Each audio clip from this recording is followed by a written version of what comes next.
1962, First National has provided local decision-making and accessibility, as well as banking products and services to Brazos Valley citizens. First National Bank. First, always.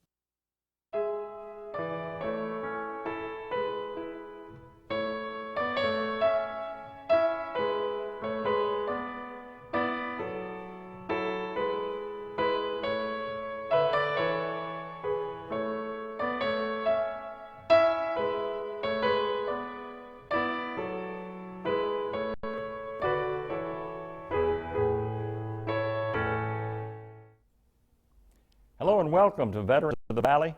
I'm Tom Turbyville. We have had the honor to feature veterans who have served in as many as 3 wars, but today we are honored to meet Albert Novak Jr., who served his country in uniform for some 33 years in the Navy, in the Army, and in the Air Force. That's right, 3 branches of service. As a machinist aboard the USS Wasp for 2 years during World War II, Albert Novak recalls the day, March of 1945, when a 500-pound bomb hit the Wasp. He was one of 150 injured, fortunately not one of the 100 who died that day. Born and raised in Bryan, Texas, it's our honor to welcome Albert Novak Jr. to Veterans of the Valley. Albert, it is an honor to have you here. It really is. You served in the Navy and then the Army and then the Air Force. We're going to talk about that later. Okay. But talk about growing up in Bryan. You were born and raised here. You went to Stephen F. Austin, and then eventually you enlisted in the Navy. Sort of talk about the early days here in Bryan.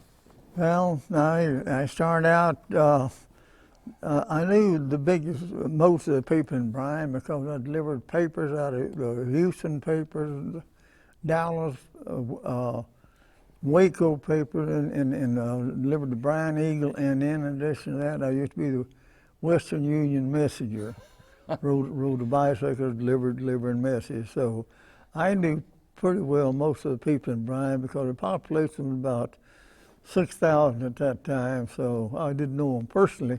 Right. I knew of them, or I knew most of them. Right, because you delivered their paper or their Western Union telegram, or so you did know. You were Stephen F. Austin class of 1942, and then soon after you graduated from high school, you decided to join up. I went directly into the Navy after I got out, and I went to the Navy in 8th of September 1942, and they sent me. I enlisted in Houston. They sent me to San Diego for boot camp, and then from there I went on to St. Paul, Minneapolis, Minnesota, to what they call a machinist mate school. Right. One of the reasons you told me the Navy was attractive to you because you had heard that you got 3 meals a day, you got a nice place to sleep, That's and you got right. to move around a little bit. Well, I didn't get stuck in one place, like I say, and I had a clean bed to sleep in. I had a hot meal, well, except in the combat. Otherwise, right. I had hot meals. So well, and another thing, most of my friends joined the Navy, and they told me about it, and I was interested in history and geography. Yes, sir. And I figured I'd see these places that I studied about, which I did see a lot of that I studied about. Right, right. You attended the University of Minnesota in St. Paul, and talk about those 16 weeks. Well, in the 16 weeks, I became a arc welder, an acetylene welder, a refrigeration mechanic, a diesel mechanic, a automotive mechanic. What I did is I found out what they were actually. Right. And but I ended up as in the heat gang when I went aboard the ship. Right, but you learned a little bit of everything in those 16 weeks. Oh yeah, those 16 weeks. They broke in. I mean, to give you a little common sense. Right, right, and it served you well later on. You eventually went to Norfolk, Virginia, where you were in a seaplane flying cargo. Talk about that. I went aboard the seaplane tender, but mostly what we did, we hauled cargo all the way from Bermuda down to Puerto Rico, Cuba, Panama, and Brazil. Mm-hmm. And I stayed on this for 6 months, and then I transferred to Boston, waiting for the ship to be commissioned. Right, right. The ship we're talking about, the aircraft carrier, the USS Wasp, USS Wasp, CV-18. CV-18. Right, and I've learned so much about the Wasp here in just a couple of days here since we first visited. You can see an awful lot about it on the internet. They've got a great website about the Wasp. You were on that carrier for 2 years, from November of '43 to December of 1945. Talk about it from the time you left Boston all the way around to Hawaii and then into the Pacific. Well, before we were commissioned, we went down to Trinidad and all through the Caribbean, what they call a shakedown cruise. Yes, sir. That's to get all the nuts and bolts worked out, so if it didn't work, well, then they repaired it. So after we went on a shakedown cruise, we went through the Panama Canal, went to Hawaii, and then we went on all the way. I went all the way from the Admiralty Islands to Japan, so including Formosa, which is now Taiwan. Right. And I covered the whole Pacific. All told, I think we did 275,000 miles. Wow. In those 2 years, and those were the two busiest years for the USS Wasp in World War II, when the times that you were on it from 43 to 45. 8 battles in the Pacific that you were 8 battles involved I participated in. I don't remember all the names because the islands, some of the, like say, there was Iwo, I was at Iwo Jima, but right. I was aboard the ship, but there's Palau and I don't know, there's just Well, as a matter of fact, I'll tell you, because of the miracle of the internet, I do know the 8 battles that the Wasp was involved in while you were there from 43 to 45. The Western New Guinea operation, the Marianas operation, including there you included the Battle of the Philippine Sea, Palau, like you talked about, the Western Carolina Island operation, the Leyte operation in the Leyte Gulf. That was the Okinawa attack in October of '44.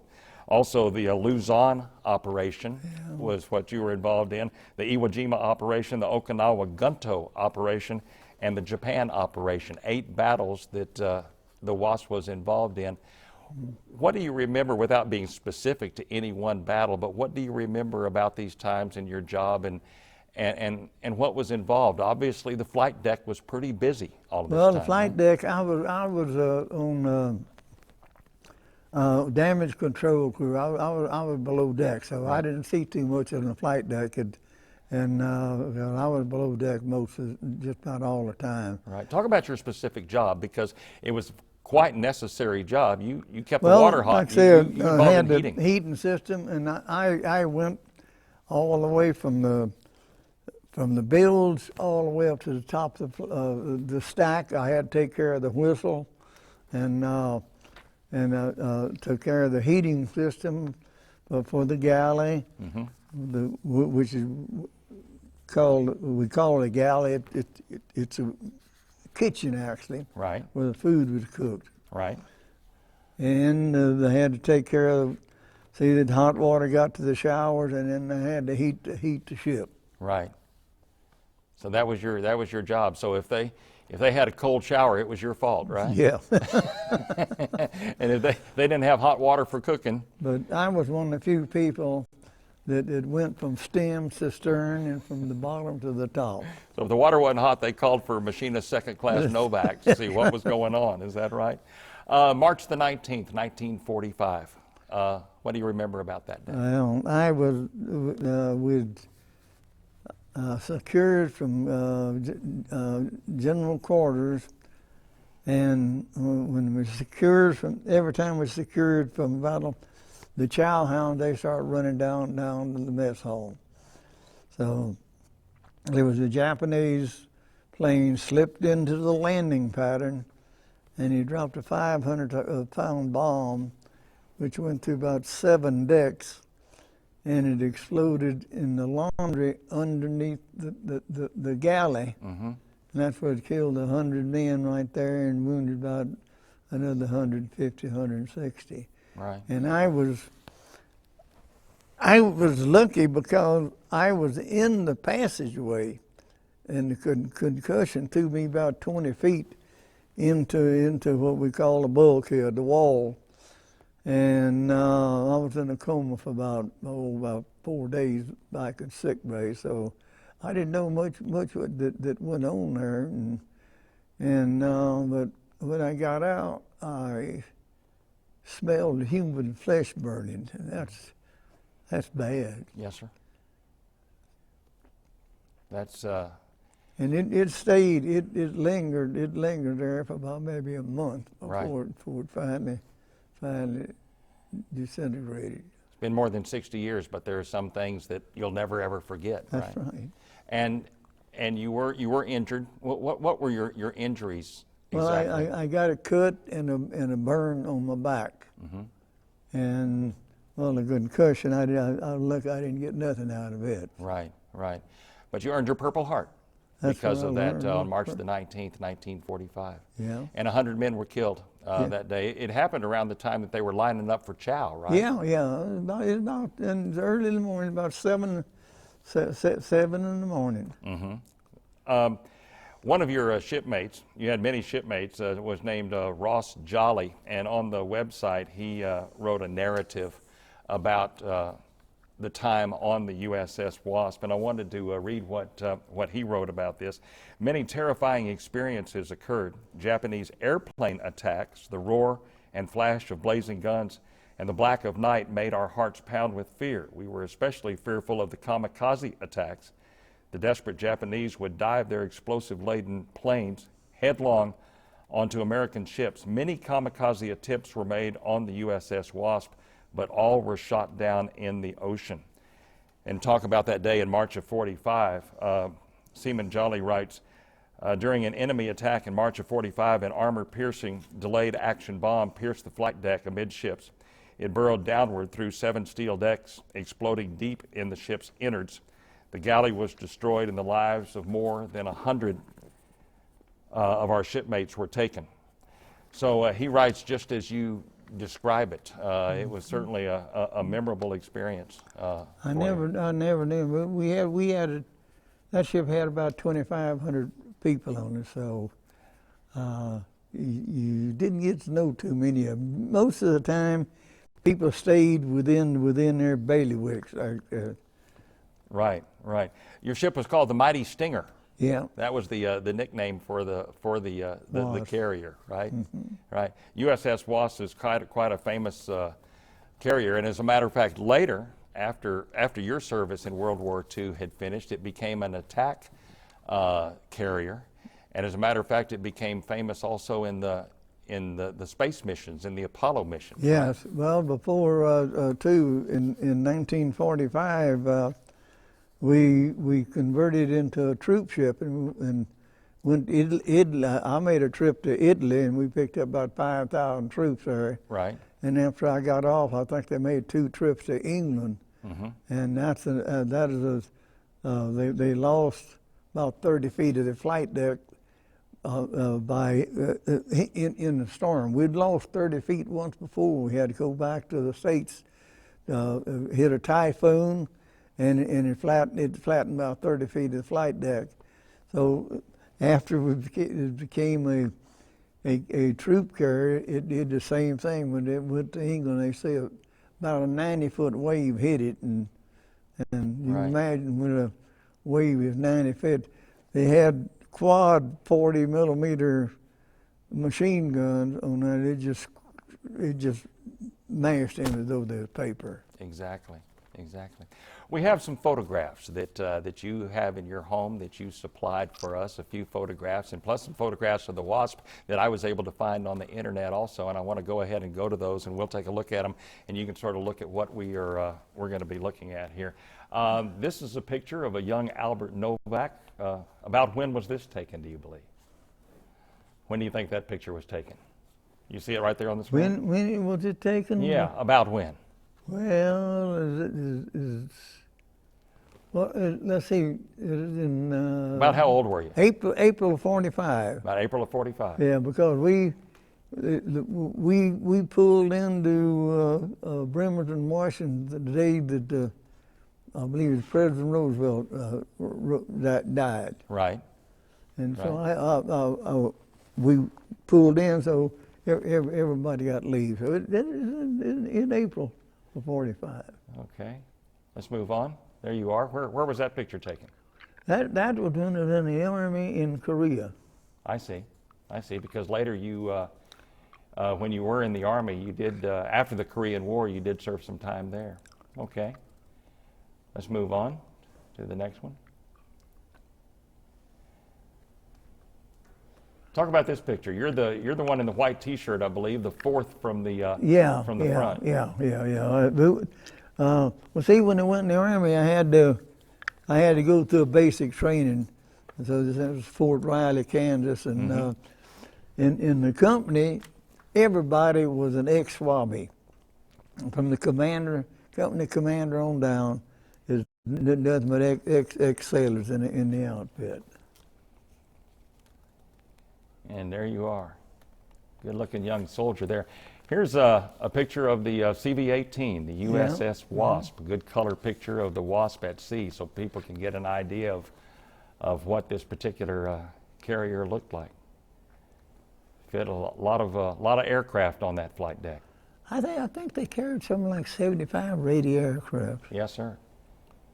Fighters, and here's another picture of CV-18 from the front. You can see with the wings up. Quite an impressive craft at sea. Now these machine guns, the one that I told you that are flattened out, that was on the front of it. Yes, sir. There's another shot. Now this is made later because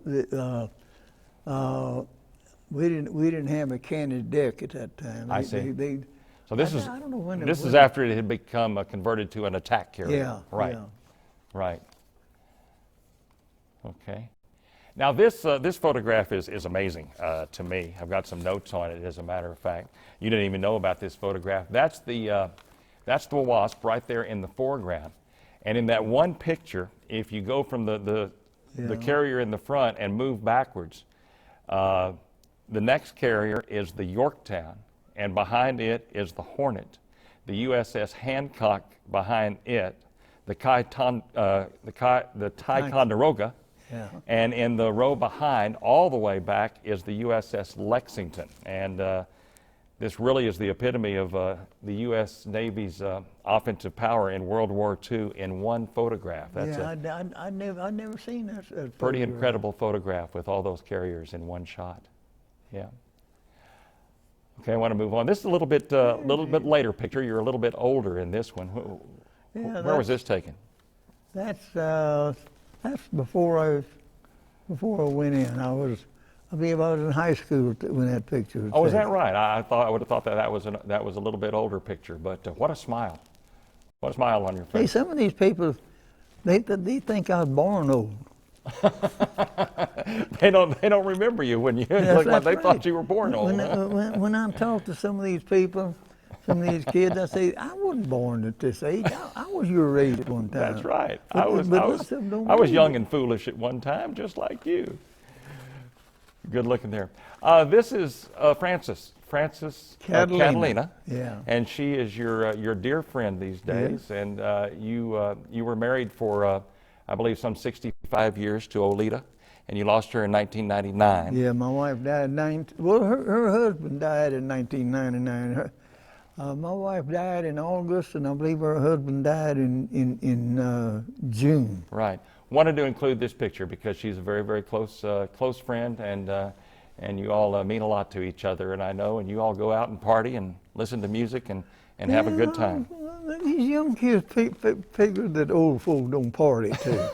I mean, lots of them were surprised to see that we were going sons of Herman and Caldwell, LaGrange, where they got music and right. And they just can't. They figure once you get old, you get in a rocking chair and you sit there and you wait. Right. After you finished your Navy duty. You came back home. You worked in various jobs. You worked for a furniture company. You worked for a lumber company for Marion Pugh for a while. But then you decided to. You couldn't find another job, so you couldn't find work, so you decided to join the Army in 1953. Is that right? Went in the Army in February of 1950. 50, yes, yeah. And I was stationed in Fort Knox, Kentucky, at Fort Sam. But I ended up in the Army as a recruiting station, but I was drafting the people. Mm-hmm. I was doing, processing all the paperwork so we could draft them. And that was in Albuquerque you were doing Yeah, Albuquerque, right? New Mexico. That's right. And you were working, that was hard work. You were working some 18 hours a day. Yeah, because I couldn't get any help. Right. You were driving the bus. You were doing whatever it took. And then when it came time to get out or re-enlist, mm-hmm. they said that anybody re-enlist goes to Korea as a rifleman. On the ground. Yeah, and I figured at 33 years old, that's too old to start carrying a rifle. So right. I got out and I come to Bryan Air Force Base and enlisted at Bryan Air Force Base. So you were in the Air Force now. Yeah. So from the Navy to the Army to the Air Force in 1953, you were at Bryan Air Force Base. Yeah. And you eventually did go to Korea as an airman. Yeah, I went to Korea, but this was in 1955. So. Right. Right. It was all over there. And then there was a span of these tours of some 4 to 4.5 years. I know you were in Amarillo for a while. I was in Amarillo. I was stationed at Texas A&M for with the ROTC for 4.5 years. Right. What did you do there? You worked here on campus at Texas A&M. Well, I was what they called the Trigon. I think it's still there. Mm-hmm. And I typed up the paperwork for the commissioning. Mm-hmm. For when officers were commissioned when out of Texas A&M, you would do that paperwork. I did the paperwork on right. it. Eventually to Elmendorf in Alaska, and you liked Alaska, right? Yes. Well, from A&M, I went to Elmendorf. I stayed there 4.5 years. Come down the Alcan. We took 16 days. We had friends that were traveling, so we took about 16 days to get from Anchorage till we crossed the border of the United States. Right. And then I went up to Kinslow, Michigan. I was sweating Fargo, North Dakota. It is cold up there. But I come to find out I think it's colder at Kinslow, Michigan, because that wind comes off of Lake Superior. Right. If you shovel your way out in the morning to go to work, if you come in at noon, you shovel your way in, and when you eat, you shovel again. You're shoveling that same snow all the time. So you were pushing papers in Kincheloe. I was pushing papers. Air Force Base. I was in personnel. You wanted to go back to Alaska to retire. I wanted to go back to Alaska, but like I say, at that time, my retired pay was $635 a month, and that would have paid the rent, and that's about it. Right. And it wasn't easy to find a job up there either. But when I went from Kincheloe, I went to McCord Air Force Base. Mm-hmm. And it was in Tacoma, Washington. Tacoma, Washington. And that's where I retired. That's where you were discharged. Incidentally, Kincheloe, they turned that into a state prison. Oh, is that right? Well, you got out just in time. That's good. And but you were discharged finally from the Air Force. Your third discharge after being discharged from the Navy, the Army, and then the Air Force. And discharged in 1974. And all, from the beginning to the end, 33 years of service. Well, see, I consider myself retired from the Navy, the Army, and the Air Force. Correct. People say, you can't. But I served in all those, so I figured it out. And then after I retired, I came back to Bryan. And first of all, the VA kept asking me, says, go to school. I said, why? At my age, I was 52 years old. He said, because we'll give you $450 a month. So I went to Blinn. I graduated from Lynn. Yes, sir. But while I was going, I was doing maintenance for Albertson. I Yes, did sir. that for about 22 years. Wow. I did it's minor maintenance. No major plumbing, no major electricity, no air conditioning. And now, I'd like to say, I had a bypass in 1996. Yes, sir. And I started slowing down, and I finally got to the point where when I had to fix something, I had to sit down. Mm-hmm. So I figured it was time to quit. Yes, sir. Yes, sir. You have a family, I know, that's very proud of you. You have 3 daughters and 3 grandchildren and 1 great-grandchild, Yes. right? Yes. And you're very close to them. I know your 3 That's daughters right. That's right. all live here, right? Albert, you fought in 8 battles in World War II. You were involved in 8 battles on the USS Wasp in World War II. You saw a share of hardship, obviously. Right now, you're fighting another battle. Yeah. Right now, you have cancer. Talk about that. I know you don't have a problem talking about that. Well, But I don't know. I had a bellyache, and I was going to a doctor, and I asked him what it is. He said, I don't know. Mm-hmm. So baseball season was opening. The Bryan Bombers were opening, so Francis and I were going to go to the ball game. But about 5:45, I got a chill. Yes, sir. And I'd had pneumonia about 4 times. So I figured, maybe you get pneumonia. So I go on emergency. That's when they found the cancer. Yes, sir. Yes, sir. I mean, they put me in the hospital. They put me on you did a CAT scan. And they said it's pancreatic and liver cancer, Mm-hmm. which is terminal. Yes, sir.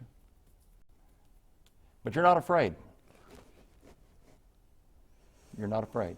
That's what you told me. You're I gotta go sometime. Yes, sir. Yes, sir. And like I say, I never figured when I was a kid. I never figured I'd get 85. 85. So A wonderful. I guess I've had my share. Yes, sir.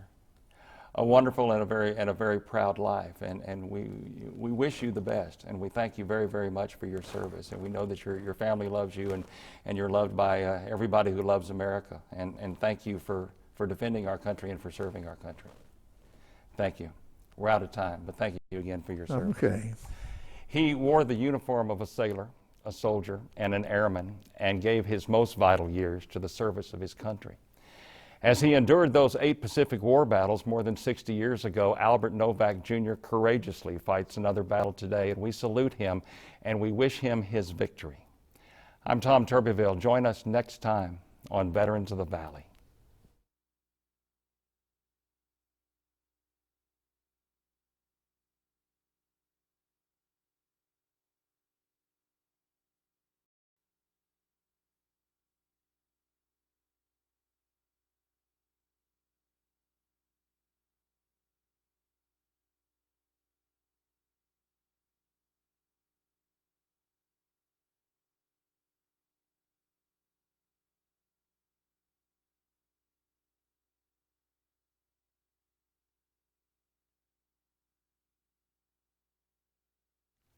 We're just look at that camera right there with me. Okay.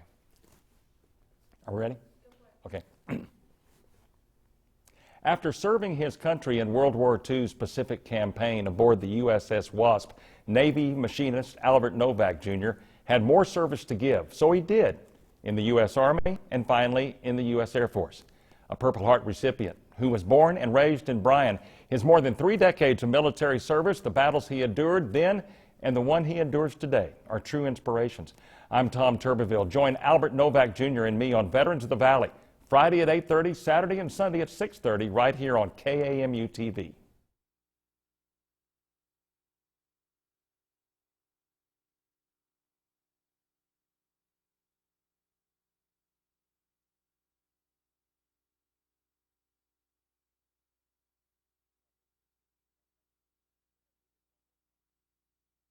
We'll be going. Okay.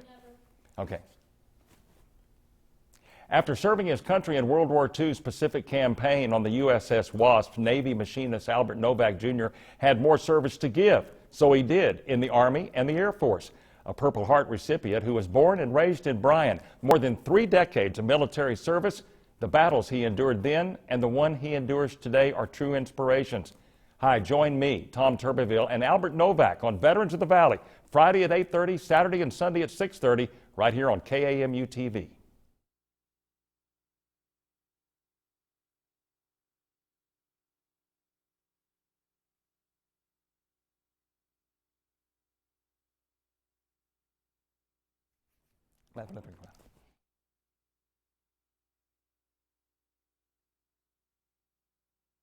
He served his country in World War II's Pacific. You don't have to redo it. He served his country in World War II's Pacific Campaign aboard the USS Wasp, a Navy machinist. Albert Novak Jr. had given more service. Okay. Here we go. A second. Okay, here we go. 3, 2. Wait. Okay. Okay, they're ready now. He served his country in World War II's Pacific. You're okay. Here we go. He served his country in World War II's Pacific Campaign aboard the USS Wasp. Albert Novak Jr. had more service to give, so he did in the Army and the Air Force. A Purple Heart recipient who was born and raised in Bryan. More than 3 decades of military service, the battles he endured then and the one he endures today are true inspirations. I'm Tom Turbeville. Join Albert Novak on Veterans of the Valley, Friday at 8:30, Saturday and Sunday at 6:30, right here on KAMU.